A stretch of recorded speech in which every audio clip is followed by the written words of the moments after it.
Let's start with a simple question. What if everything you've ever been taught about money is a carefully constructed lie? Welcome to the Mindset Vault. We are here to decode the signal from the noise. We are giving you the keys to the kingdom, but you must walk through the door. This analysis reinforces the source material.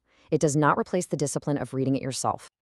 You know, the greatest financial illusion ever built is the whole idea of a safe, secure job. It's the lullaby they sing to us from the moment we're born, right? Study hard, get good grades, and the world will just roll out a carpet of security right at your feet. But let's be honest.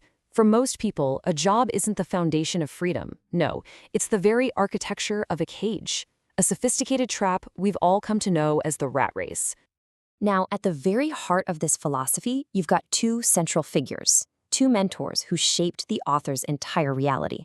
One was his actual father, a brilliant, highly educated man who was drowning in debt. And the other, his best friend's father, a guy who barely finished school, but went on to build an empire. Their advice was like two different worlds colliding. One taught him how to be a good employee, how to climb the corporate ladder. The other, he taught him how to own the ladder. One showed him how to work for money, while the other showed him how to make money work for him. The poor dad's worldview, you see, it was built on a foundation of fear that he disguised as being careful. He'd always say things like, "Our house is our biggest asset," or "Be careful, don't take any risks." And the big one, "The love of money is the root of all evil." But the rich dad, he just completely dismantled that entire reality. He taught, "My house is a liability, not an asset." He commanded, "You have to learn to manage risk, not avoid it." And he revealed the real poison. The lack of money is the root of all evil. You see the difference? One's a map for survival. The other is a blueprint for conquest. So why do so many people stay trapped in the race? Well, it's because their lives are run by two primal emotions. You've got fear, that's the whip at your back. It's that cold feeling you get when the bills are due. That's what gets you out of bed and into a job you probably can't stand. And then the second the paycheck hits your account, desire takes over. That's the carrot on the stick, the dream of a nicer car, a bigger house. Fear and desire. That's the engine that keeps the rat race spinning. And what's the anthem of this prison? It's the language of the victim. My poor dad used to say, "The reason I'm not rich is because I have you kids." Just listen to that for a second. Can you hear the chains rattling in that sentence? He literally turned his greatest responsibilities into the bars of his own cage. If you are serious about fixing this area of your life, hit the like button right now. Do not just consume this content passively. Make a physical action to show the algorithm and your own subconscious that you are ready to change. All right, we've talked about the prison. Now let's talk about the key. The master's code isn't some complex secret formula. It's a law of nature. It's as simple and as powerful as gravity. And it's the one thing that truly separates the rich from everyone else. It's this simple. An asset puts money in your pocket. Period. That is the entire definition. And a liability? Well, a liability takes money out of your pocket. It is the fundamental law. There is no gray area here.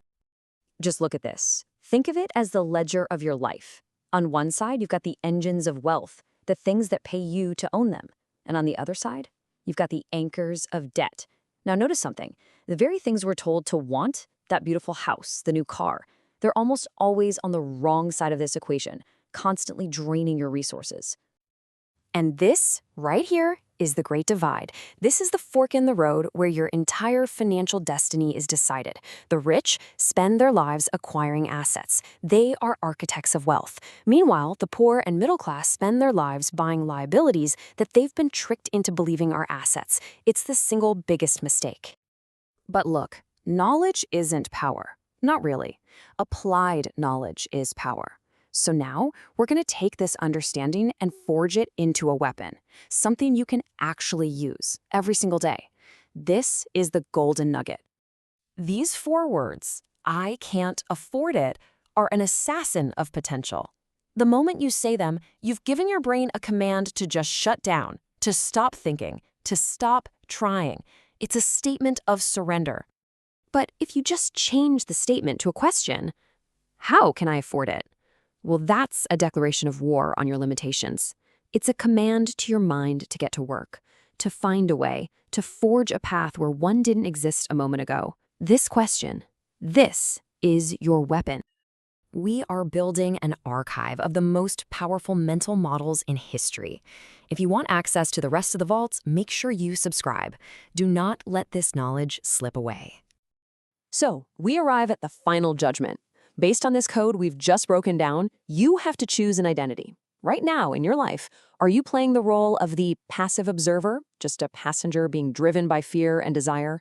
Or are you the active architect, deliberately building your foundation, asset by asset, choice by choice? Be honest. Leave your answer in the comments below. We will be watching.